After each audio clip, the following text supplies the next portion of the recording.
جب لوگوں نے نہ مانا تو نوح نے اللہ سے عرض کی کہ پروردگار، میں اپنی قوم کو رات دن بلاتا رہا، لیکن میرے بلانے سے وہ اور زیادہ گریز کرتے رہے۔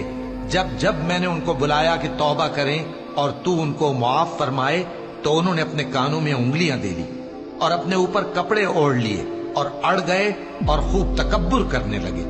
پھر میں ان کو بلند آواز سے بھی بلاتا رہا، پھر علانیہ بھی اور رازداری سے بھی سمجھاتا رہا۔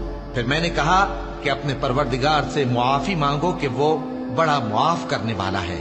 وہ تم پر آسمان سے موسلا دھار میں برسائے گا اور تمہارے مال اور بیٹوں میں اضافہ کرے گا اور تمہیں باغ عطا کرے گا اور ان میں تمہارے لیے نہریں بہا دے گا۔ تم کو کیا ہوا ہے کہ تم اللہ کی عظمت کا اعتقاد نہیں رکھتے، حالانکہ اس نے تم کو طرح طرح کی حالتوں میں پیدا کیا ہے؟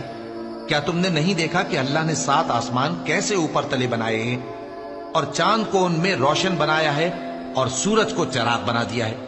اور اللہ ہی نے تم کو زمین سے ایک خاص طرح سے پیدا کیا ہے، پھر اسی میں تمہیں وہ لوٹا دے گا اور اسی سے تم کو نکال کھڑا کرے گا۔